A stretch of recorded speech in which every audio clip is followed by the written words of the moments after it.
Cowboy paid $50 to save shackled girl in the snow. But was she truly free? Before we start the story, leave a comment telling us which city you're watching from. And at the end, don't forget to rate this story from 0 to 10. Enjoy the story. The winter of 1875 pressed down on Redstone, Texas like a cruel hand. Heavy snowflakes fell in slow wet spirals covering the cattle market in a blanket of white slush. Boots slapped against the mud coins clinked cattle load and men's voices boomed across the square. At the center of it all, a wooden platform had been erected, its timbers slick with snow. Shackled at the wrists and ankles, Emily Carter, only 18, stood trembling in a thin, soaked dress. Her dark hair clung to her face, her skin pale against the biting wind. She was not here of her own will. Her family's farm had collapsed under debt, her father broken by poor harvests and bad luck. Silas Monroe, the town's wealthiest magnate, had seized on that debt like a hawk. He was known for buying up land livestock and sometimes, when he wanted to make an example, people. That morning, Monroe stood beside the auctioneer, his gray beard rimed with snow, his heavy coat untouched by the storm. A smile of cruel satisfaction twisted his lips as he surveyed Emily. $10 for the girl, the auctioneer bellowed, his voice carrying over the marketplace. Who'll give me 15? The crowd responded with a crude eagerness. Men in wide-brimmed hats shouted bids, each number another knife in Emily's chest. Their eyes were hungry, not for labor, but for ownership. She closed her eyes, her pulse racing, and whispered a prayer no one could hear. From the front of the crowd, Royce Dalton pushed forward. A massive rancher with a cigar clenched in his teeth, Dalton was infamous for his brutality. 20, he roared, his voice cracking like a whip. He spat into the snow and grinned, already claiming victory. The thought of his hands on her, of his power over her life, made Emily's stomach lurch. Her knees weakened. The chains rattled as she sank against them. Silas Monroe leaned close, his whiskey breath hot against her cheek. "Your property now, girl," he sneered. "Best not forget it." Emily flinched, a tear sliding down her face, but she didn't answer. She couldn't give him the satisfaction. The word property cut deeper than the cold. Then, as the auctioneer raised his hand again, another voice cut through the storm. 50. The square fell silent. Heads turned. Under the awning of a trader's stall stood a man, Matthew Colton, a weathered cowboy of 30. His coat was frayed at the edges, his hat pulled low, but his stance was steady as stone. At his side, clutching his hand with mittened fingers, was his little daughter Sarah, only 5 years old. Her small scarf-covered face peeked out from behind his coat, wide eyes fixed on the trembling girl on the platform. Emily blinked through tears, unsure if she had heard right. $50. That was no small sum. Royce Dalton snarled, his face turning red. "You can't outbid me, Colton. This ain't your fight." Matthew stepped forward, the snow crunching under his boots. His jaw was clenched, his dark eyes locked on the auctioneer. "It is now," he said evenly. He untied a leather pouch from his belt and tossed it onto the platform. It landed with a heavy jingle, his savings every cent meant for the winter ahead. The auctioneer hesitated. Dalton growled, ready to raise the stakes, but the official slammed his hand down. "Sold to Matthew Colton for $50. The crowd erupted in murmurs. Some laughed at the madness of it. Others muttered about the waste of coin. But Emily, bound and trembling, could only stare at the stranger. Her chest tightened. Was he truly her savior, or just another captor, one who had paid a higher price? Royce spat into the snow and shoved his way out of the crowd, his eyes promising vengeance. Monroe's smirk faded, replaced by a flicker of irritation. Still, the deal was done. Matthew released Sarah's hand long enough to step onto the platform. Up close, Emily could see the lines of hardship etched into his face, the storm-dark eyes that gave nothing away. He crouched, pulled a rusty key from his pocket, and unlocked the iron shackles. The cuffs fell with a dull clang into the snow. Emily's wrists were raw, her ankles bruised. She staggered, catching her breath. She expected him to take her arm to claim her. Instead, Matthew only reached to his horse and pulled free a woolen blanket. "You'll need this," he said quietly, draping it over her shoulders. His voice was low calm, not cruel. Emily clutched the blanket, its rough fibers scratching against her frozen skin. It was the first warmth she'd felt all day. Still, her heart raced with suspicion. Men didn't spend $50 without expecting something in return. At that moment, Sarah peeked out from behind her father's leg. She held a scrap of paper creased and smudged with charcoal. She looked up at Emily, shy but earnest, and offered it. It was a child's drawing, 3 stick figures, one tall with a hat, one small with a scarf, and one with long hair. Above them, a bright orange sun beamed over crooked lines of hills. "That's us," Sarah whispered. "You, me, and Papa." Emily's throat tightened. She tried to speak, but no words came. The drawing, innocent and simple, pierced deeper than any kindness she'd ever known. Tears welled in her eyes before she could stop them. The snow fell thicker, the market's roar fading behind them. Matthew took Sarah's hand again, held the reins of his horse in the other, and looked at Emily just once. "Come on," he said. "You're free now. Free." The words struck her like a thunderclap. Yet, as Emily followed them through the slush, the blanket wrapped tight around her shoulders, her mind whispered a warning. Was freedom real, or just another form of chains she hadn't yet seen? The ride from Redstone to Matthew Colton's ranch was quiet except for the crunch of snow and the creak of leather. Emily Carter clutched the wool blanket tight around her shoulders every step behind his horse, a reminder that her life had changed in an instant. She should have felt free, yet suspicion weighed heavier than the chains had. Men did not spend $50 without expecting something in return. Beside Matthew in the saddle, little Sarah turned to look at her. The 5-year-old's eyes were wide and curious, not cruel. She whispered to her father, but the wind carried only the faintest words. Emily lowered her gaze. Better not to hope. The ranch appeared modest against the snowy fields, a small house with smoke curling from the chimney, a weather-worn barn, and a sagging chicken coop. Nothing about it looked like the home of a rich man or a schemer. When Matthew opened the door, the smell of cedar and wood smoke drifted out. "You'll be warmer inside," he said simply. Emily stepped cautiously into the one-room home.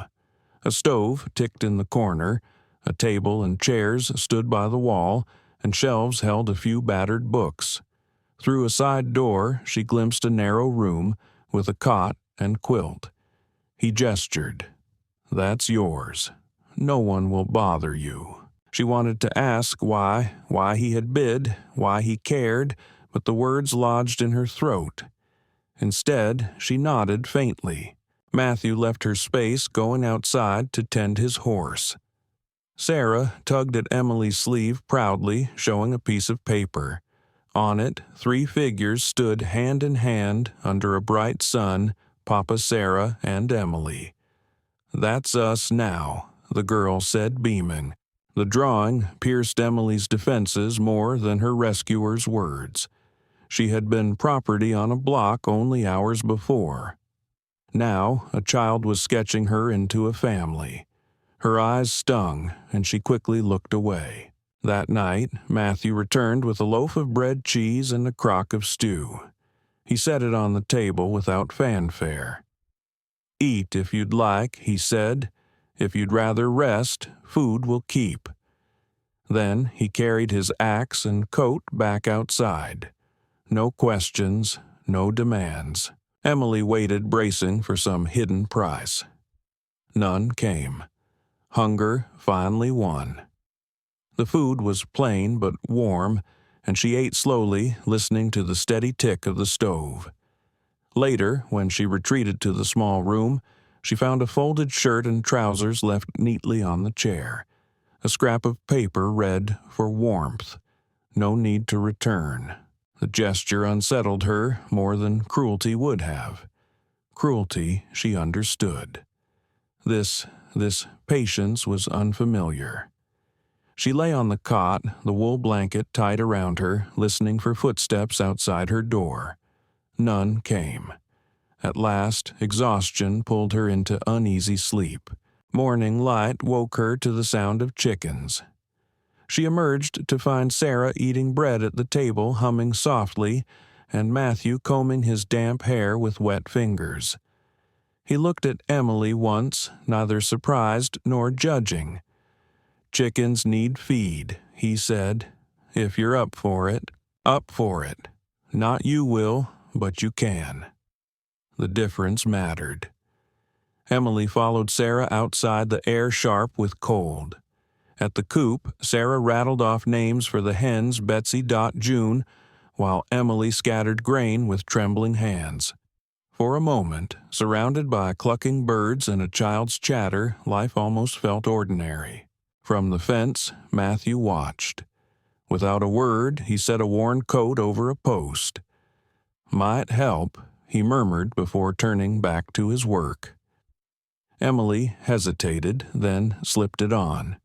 It was too big, smelling faintly of smoke and leather, but the warmth filled her with a strange ache. The day passed in simple chores, fetching water, sweeping the floor, stacking kindling. Emily pushed herself into each task, wanting to contribute, wanting proof she wasn't just another burden. Matthew never corrected her pace or hovered. He only left small helps within reach: gloves near the pump, an extra pail by the woodpile. He treated her work as choice, not obligation.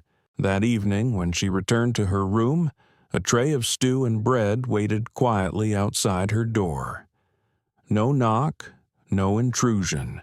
On the tray, tucked beneath the plate, lay a small worn book, McGuffey's Eclectic Primer. On the inside cover, someone had penciled, "If you want it, MC." Emily touched the words, her throat tightening. He had given her not just food, not just shelter, but a fragment of dignity. Still doubt gnawed at her. What man offered so much with nothing expected? She lay awake long into the night, clutching the blanket, listening to the wind rattle the shutters. Yet as sleep crept over her, one fragile truth remained: not all kindness came with a hidden chain. Some simply waited. The ranch lay hushed beneath fresh snow, the white blanket stretching unbroken toward the line of cottonwoods on the horizon. Emily Carter woke early, startled from restless dreams of the auction block.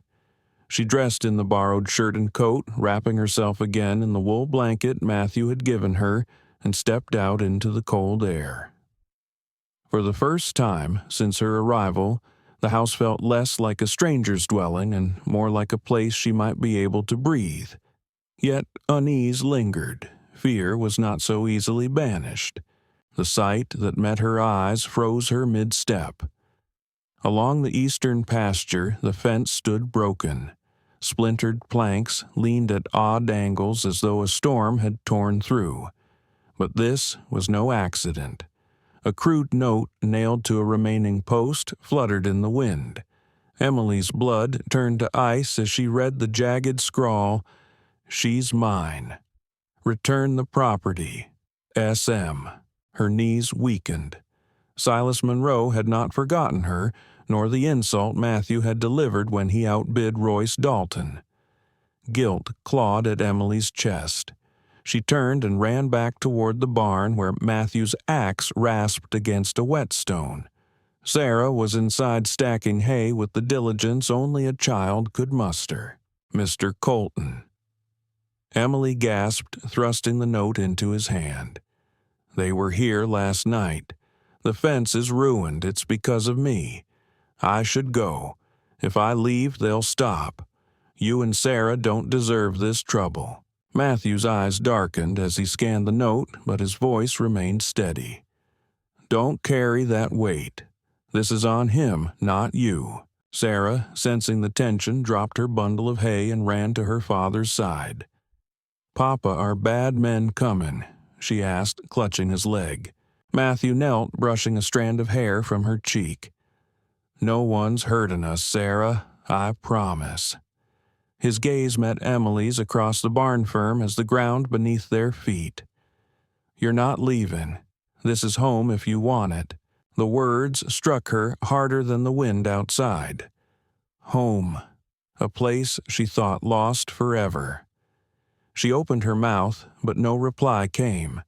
Instead, Matthew stood, took up hammer and nails, and walked toward the shattered fence. Help me fix it, he said. Not a command, but an invitation. Emily hesitated, then followed. Together, they lifted new planks, their breaths forming clouds in the crisp air.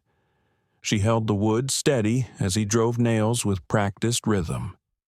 Sarah trailed behind, carrying nails in her small hands, her chatter softening the weight of the work. For the first time since leaving the market, Emily's muscles burned with honest labor, not chains. Each strike of the hammer felt like defiance against the man who had reduced her to a price. By midday, the fence stood whole again.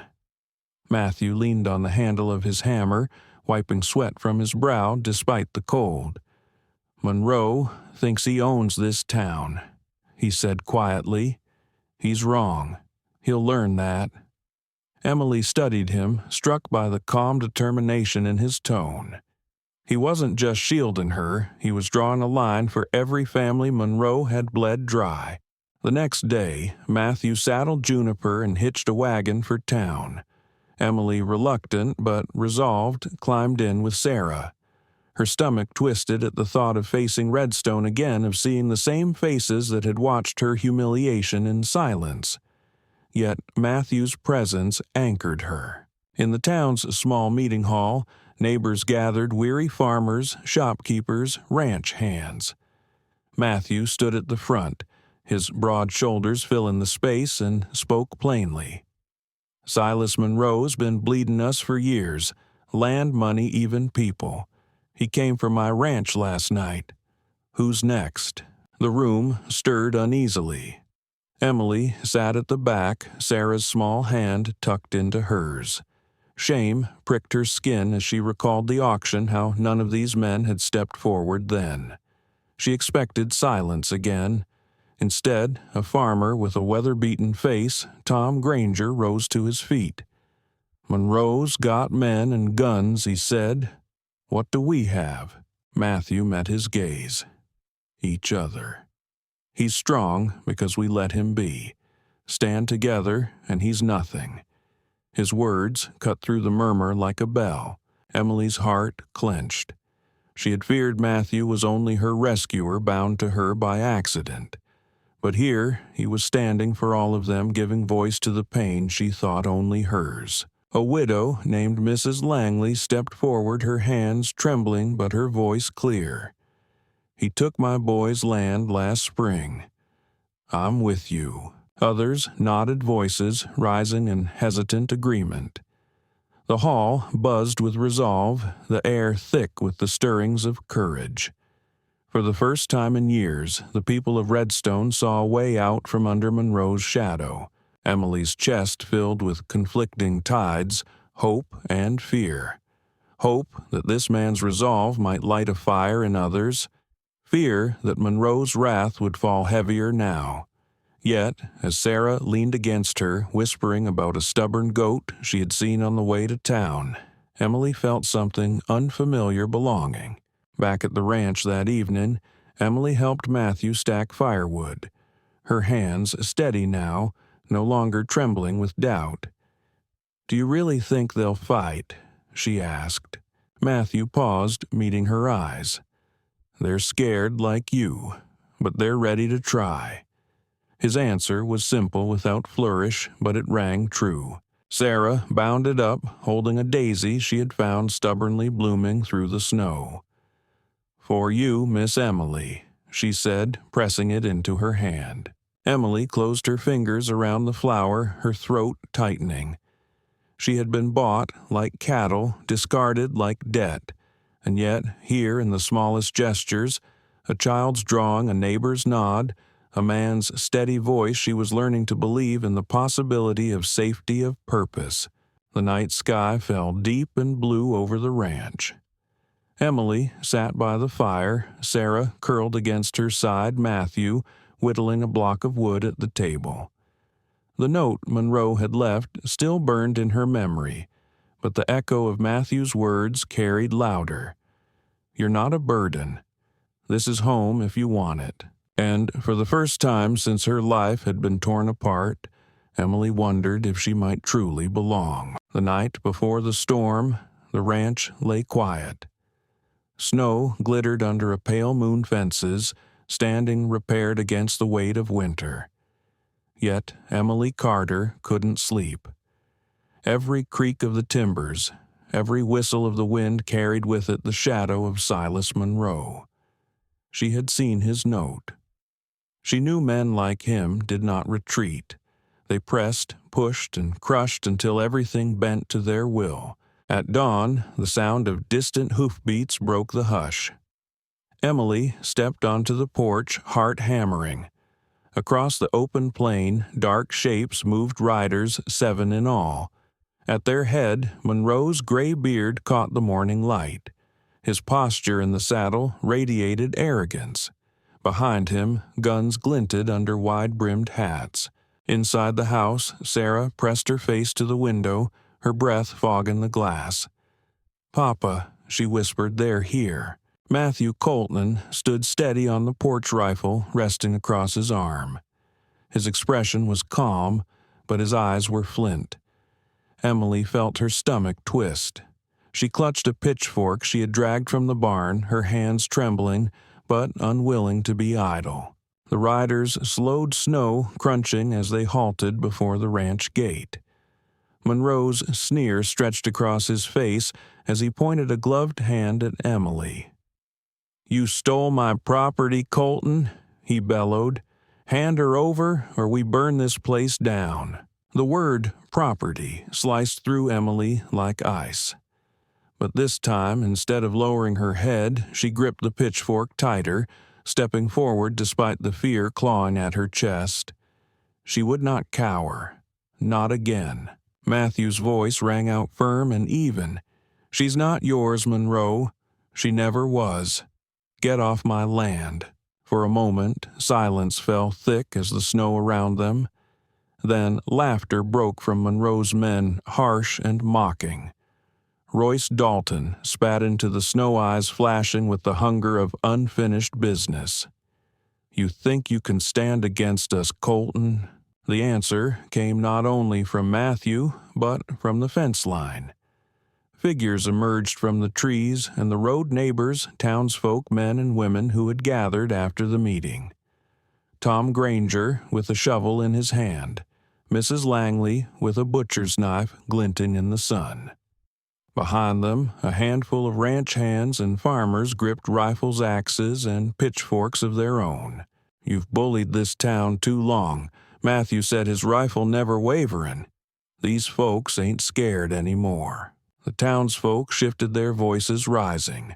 "No more Monroe," someone shouted. Another echoed. "We stand with Colton." Monroe's face twisted, his sneer faltering as the numbers turned against him. Yet his pride was too swollen to retreat quietly. He nodded toward a wiry thug at his side. "Take the barn," he snapped. The man spurred his horse forward, aiming straight for the open doors. Inside was Sarah, peeking out with wide eyes. Panic surged through Emily like lightning. Without thinking, she charged, planting herself in the rider's path. She thrust the pitchfork forward, voice breaking but fierce. "Stay away from her." The thug jerked his reins, startled by the sudden defiance. At that same instant, Matthew fired a warning shot into the air. The crack split the morning like thunder, freezing the riders in place. Snow showered down from the roof, settling over the standoff. Emily dashed to the barn, pulling Sarah into her arms, shielding her small body with her own. The child buried her face against Emily's chest. "Don't let them take you," Sarah whispered. Something inside Emily shifted. Protecting the little girl felt like protecting her own heart, her own fragile hope. She turned back toward the porch, standing taller now, Sarah's hand clutched tight in hers. Matthew stepped forward, rifle raised, his voice cut like a blade. "Talk about property, Monroe. Tell them how you cheated Tom's brother out of his orchard. Tell them how you forced Mrs. Langley's boy to sign over his land. Tell them how you sold a girl like livestock." He pointed to Emily, his eyes blazing. "You're no king. You're a thief." A murmur rippled through the crowd. Tom's voice rose shaking with anger. "He took our orchard, called it business." Mrs. Langley added, her voice sharp as a knife. "He ruined my son's farm." The townsfolk pressed closer, their anger no longer whispers but a rising tide. Monroe's men shifted uneasily in their saddles. One muttered, "Boss, there's too many of them." Monroe's eyes darted from face to face, his sneer cracking. For the first time, Emily saw doubt in his gaze. Still, he spat into the snow voice, snarling, "This ain't over, Colton." But the weight of the crowd left him little choice. With a sharp tug on his reins, he wheeled his horse around. One by one, his men followed, retreating into the gray morning. As the sound of hoofbeats faded, the townsfolk erupted shouts, cheers, claps on Matthew's back. But Matthew's eyes were not on them. They were on Emily, who stood with Sarah, still clinging to her pitchfork lowered, but not forgotten. For the first time, she felt strength bloom within her. Not borrowed from Matthew, not granted by circumstance, but her own. She had faced Monroe's shadow and had not broken. And in the warmth of the crowd's gratitude and the pride she saw flicker across Matthew's face, Emily understood she was no longer just a rescued girl. She was part of this fight, this home, this family. That night, as the fire crackled low in the hearth, Emily sat beside Sarah on the rug, her hand still trembling from the standoff. Matthew carved silently at the table, his steady presence grounding her. For the first time since stepping onto that auction block, she allowed herself to believe that she had worth beyond fear, and that together they had turned the tide against a man who had ruled with nothing but cruelty. The snow melted slowly in Redstone, Texas, giving way to patches of brown grass and muddy furrows that hinted at spring. At Matthew Colton's ranch, the air felt different. The fear that had once pressed like a shadow over the land had lifted with Silas Monroe's retreat. His power had cracked, and though the man still lingered like a storm cloud on the horizon, he no longer held the town in his fist. For Emily Carter, life had taken on a rhythm she had never imagined possible. She woke each morning to the sound of chickens scratching, the smell of wood smoke drifting through the rafters, and Sarah's bright laughter echoing through the yard. The blanket Matthew had given her at the auction still lay across the foot of her cot, worn, but cherished a reminder of the moment her nightmare had begun to unravel. Each day, her suspicion thinned, replaced with something stronger trust. One evening, by the fire, Matthew set aside his rifle and spoke softly as if sharing something sacred. Lost Sarah's mother to fever 3 years back, he said, his eyes fixed on the flames. "Hardest thing I ever faced, raising her alone." Emily's breath caught. She had lost much too, though not to fever. Her family's debt had stripped her of home dignity and freedom. She lowered her gaze, whispering, "I know what it's like to lose everything." The words slipped out raw and unguarded, but Matthew didn't press.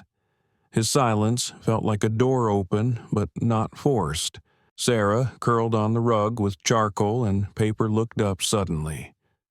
"Miss Emily, sit with us," she chirped, patting the floor beside her. Emily hesitated, then lowered herself onto the rug.